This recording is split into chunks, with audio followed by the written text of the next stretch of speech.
Jokowi harus hadir 2 kali. Itu untuk membuktikan janji Jokowi.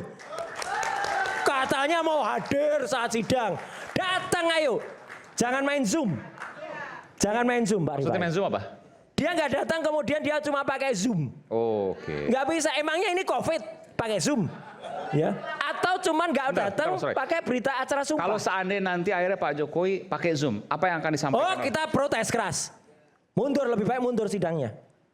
Harus datang, dia janji kok. Saya mau hadir di sidang, tapi saya pakai Zoom. Nggak boleh. Jadi pertama untuk pra peradilan, kalau kami sendiri menghargai ya upaya hukum yang diajukan oleh rekan-rekan sejawat sebagai penasihat hukum tersangka, karena itu memang upaya hukum yang dianut oleh hukum acara pidana kita, dan itu adalah forum yang tepat untuk menguji. Ya. Jadi itu silakan saja untuk dilakukan. Sekalipun kalau kami berpandangan memang ini agak berlebihan. Ya. Berlebihannya kenapa? Pertama, karena biasanya seorang advokat itu mengajukan upaya peradilan itu untuk memastikan agar upaya paksa itu terhenti. Artinya upaya paksa itu masih berlangsung. Sementara di perkara ini kan sebenarnya dengan dilimpahkannya berkas secara otomatis upaya paksa sudah terhenti. Tadi kan juga sempat dibahas itu, sesuatu yang sudah terhenti apalagi yang mau dicari ya. Kecuali oke, ada yang bilang wah ini hanya sekedar untuk mendiskreditkan, ada juga untuk lesson learn publik, itu ya semua pendapat boleh-boleh saja ya, dan kami hargai itu. Jadi menurut kami agak berlebihan satu itu. Kedua, kalau mempersoalkan soal penahanan, kenyataannya penahanan ini kan juga tidak berjalan gitu. Karena sudah dilakukan pembantaran, secara fakta pun tiga malam itu kan mereka tinggal di VVIP-nya rumah sakit. Tidak pernah di sel. Bukan bermalam di sel, jadi secara kerugian material kan masih dipertanyakan. VVIP rumah sakit. Loh katanya begitu, nggak tahu. Katanya di rumah sakit VIP atau apa gitu ya. Artinya secara material juga tidak ada dampak gitu ya.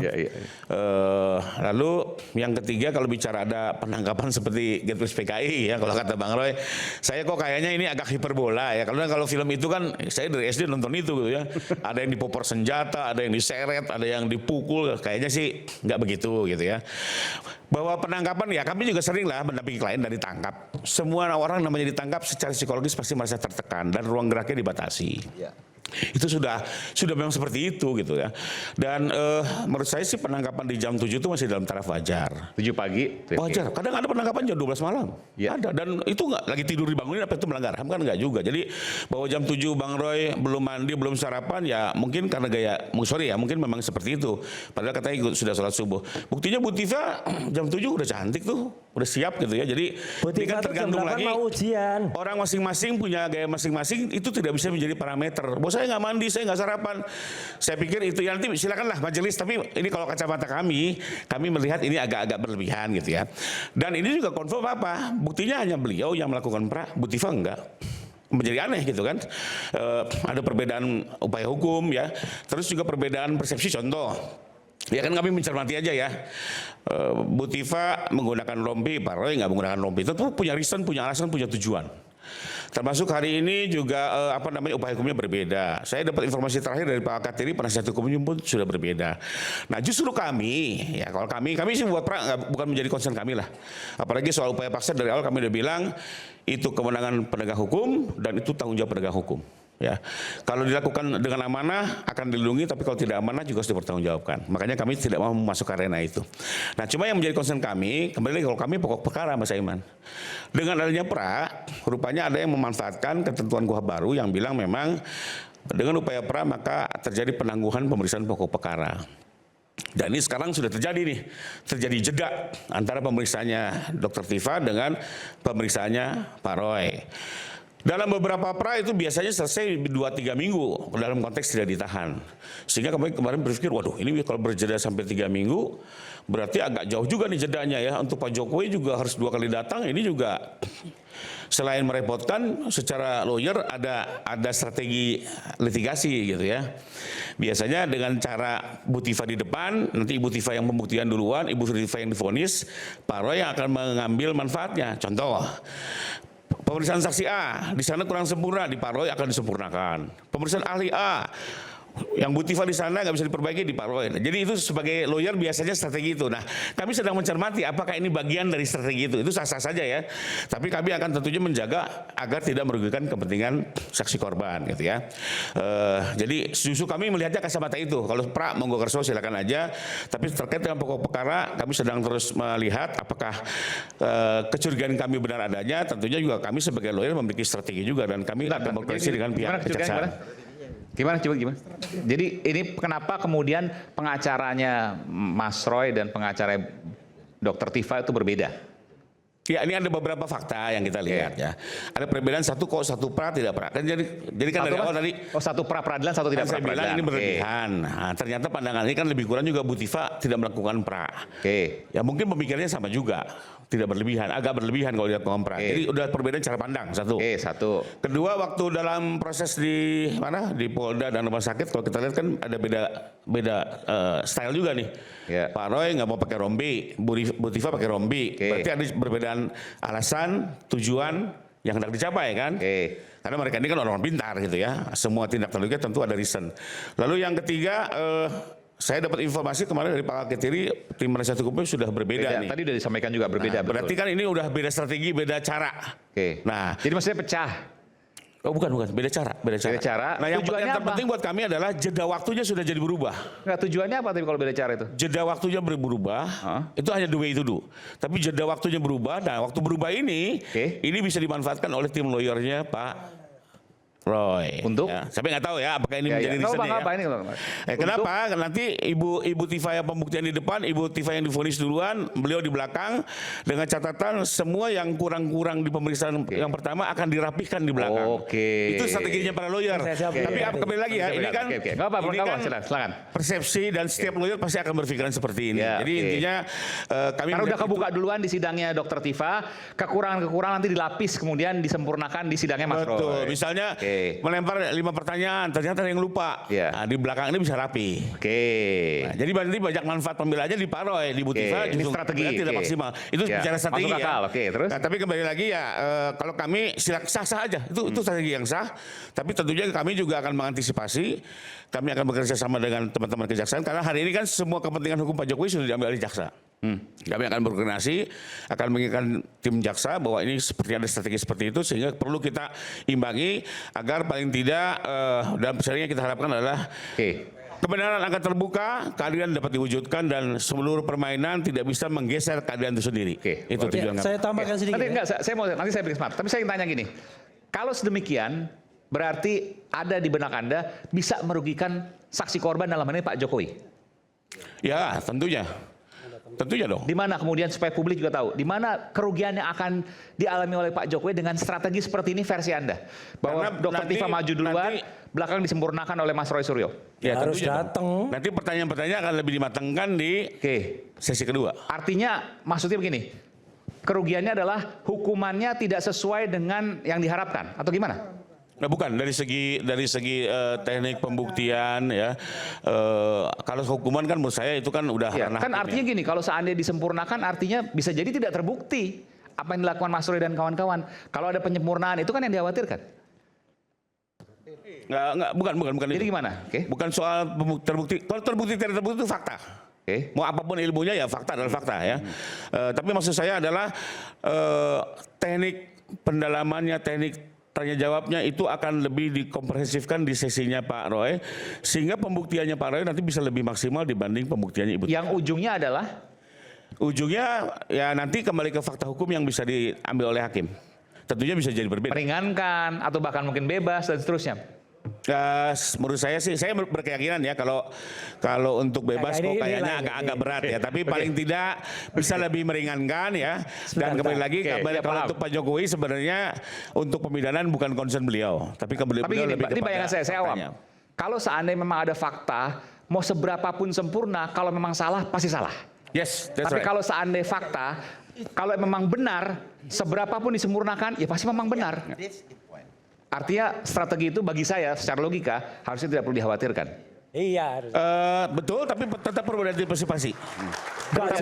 Perlu diantisipasi ya. Karena ini kadang trik-triknya lawyer ya dalam beritigasi lah. Sebelum nanti Mas Refli juga akan sampaikan soal pembantaran itu. Saya ingin tegaskan hal yang sangat penting. 1 jam sebelum siaran Rakyat Bersuara itu, ini sekaligus saya jawab ya, isu-isu atau hoax yang beredar, bahwa saya dan Dr. Tifa pecah, sama sekali tidak. Kami barusan bertemu di salah satu rumah makan Bobrek, ya, dan ada live YouTube beberapa di antaranya. Ada Roy Suryo update, Langkah update, Ugroseno Tribrata dan lain sebagainya ada di situ. Kami menyatakan ya, tidak ada yang pecah sedikit pun. Saya dan Dr. Tifa sangat saling membersamai, bahkan saya minta izin ke Dr. Tifa, Dok, mohon izin nanti hari Kamis saya nggak bisa datang karena masih ada pembuktian di pra-peradilan. Demikian juga Dr. Tifa. Jadi tidak ada yang namanya pecah. Tim hukum kami tetap kompak, ya. TPDT di Bapak Al-Katiri, kemudian saya di bawah Tokham, ada juga tim Troya yang dulu ada, dan bahkan ini saya buka aja, teman-teman yang tergabung dalam TAKA itu masih juga tetap untuk non litigasi. Jadi masih ada teman-teman, bahkan ada beberapa dari sana yang pindah ke sini, dari sini pindah ke sana biasa. TAKA itu apa? TAKA itu tim anti tim advokasi anti kriminalisasi akademisi. Ya, di sana ada Mas Petrus, ada Ahmad Kosinudin, ada juga Mas Medi yang mau pindah ke sini, balik lagi ke sana. Ada, nggak apa-apa. Itu namanya sah-sah aja. Ya, teman-teman juga sama. Pendukungnya juga sama, yang kata respon dibayar 100.000 itu. Ya, maka respon itu kita tunggu, mon. Datang sekali lagi. Ya, jangan pengecut. Ya. Udah pengecut, kalau enggak nanti kamu pakai pakai daster aja nanti untuk. Nah, satu lagi yang penting lagi. Kalau tadi Pak Rifai mengatakan bahwa itu strategi, enggak Pak Rifai. Ini adalah konsekuensi dari KUHP yang baru kan. Jadi ketika ada praper, ya pokok perkaranya harus nunggu. Dulu katanya kami ditantang, nih Bang Adi nih, ayo praper. Oke, kita sekarang mau praper Mas. Itu, jadi jadi artinya apa? Kalau itu konsekuensinya apa? Jokowi harus hadir 2 kali. Itu untuk membuktikan janji Jokowi. Katanya mau hadir saat sidang. Datang ayo. Jangan main Zoom. Jangan main Zoom, Pak Rifai. Maksudnya main Zoom apa? Dia nggak datang kemudian dia cuma pakai Zoom. Oh, oke. Nggak bisa. Emangnya ini COVID pakai Zoom? Ya. Atau cuman nggak datang pakai berita acara sumpah. Kalau seandainya nanti akhirnya Pak Jokowi pakai Zoom, apa yang akan disampaikan? Oh, kita protes keras. Mundur, lebih baik mundur sidangnya. Harus datang. Dia janji kok, saya mau hadir di sidang, tapi saya pakai Zoom. Nggak boleh. Dia kalau misalnya konsekuensinya Dr. Tifa duluan, ya dia harus datang dulu di Dr. Tifa. Andai kata dia nggak datang di Dr. Tifa, saya akan ikut tegaskan. Dr. Tifa harus gugur perkaranya. Iya, pelapornya nggak datang kok. Pelapor nggak datang, perkara bisa gugur? Bisa. Gimana? Iya, pemeriksa pelapor utama nggak datang. Terus misalnya Jokowi pilih, datangnya cuma di saya. Lah itu kan dia berarti pilih-pilih. Mana katanya nggak pilih-pilih. Tapi kalau dia datang ke tempatnya Dr. Tifa, terus nggak mau datang ke tempat saya, ya saya harus gugur juga. Perkaranya kita makamkan di Kalibata sana, gugur pahlawannya. Gitu loh. Jadi ini memang konsekuensi dari aturan. Maka cerdaslah dalam menjawab. Jangan kemudian asal berani atau asal ngomong yang enggak ada. Ini adalah hal yang baik. Dan di Indonesia kemarin juga sampai, ya mohon maaf, presenter senior kita Pak Karli Ilyas pun juga sempat mengatakan ada yang ditangkap tapi kemudian lepas. Ini pertama kali. Bukan lepas. Memang kami itu tidak mau ditriki oleh penyidik ketika seolah-olah dianggap ditahan. Yang dulu Mas Aiman mungkin ingat, kalau dulu biasanya kalau nggak ditahan, ya nggak ditahan di kejaksaannya. Contohnya Haris Fathia. Itu nggak ditahan, ya nggak ditahan. Sekelas Rasman pun itu juga nggak ditahan loh, ya kan? Sekarang ditahan ya sudah konsekuensinya lah gitu ya sana gitu. Tapi artinya itu nggak ditahan. Tapi di penyidik ditahan, di kejaksaan nggak ditahan, padahal dalam waktu yang sangat singkat itu nggak pernah terjadi sebelumnya. Tapi di penyidik memang kami itu nggak layak ditahan. Berkasnya sudah jadi P21. Apa alasan penahanannya? Nggak ada. Dicari-cari saja alasannya. Sampai ada drama yang kedua, yaitu ketika malam-malam di rumah sakit jam 10 malam kami mau dibawa kembali ke rutan, ya, kamu mau dibawa ke Tahti. Ini kan jahat banget ini. Jadi nggak ada, jadi memang nggak ada penahanan gitu loh. Tapi untuk jelasnya soal bantar, mungkin Mas Refli bisa sampaikan tadi, yang soal pembantaran tadi. Ya. Oke, nanti setelah jeda ya. Setelah jeda, ya, oke. Sekaligus juga saya ingin bertanya secara detail. Bagaimana kemungkinan Pak Jokowi apakah akan hadir di sidang Dr. Tifa Kamis dan seterusnya nanti, dan juga Mas Roy, atau hanya sebatas Zoom? Respon saja nggak hadir, apalagi Jokowi di sini. Kita akan simak nanti. Isu hangat kadang makin penat, apalagi kalau tidak bisa mencerah dengan cepat. Jangan lupa secangkir kopi yang hangat dan nikmat untuk menemani kebersamaan dalam program Rakyat Bersuara. Bersama saya Aiman Wicaksono, saya akan kembali sesaat lagi.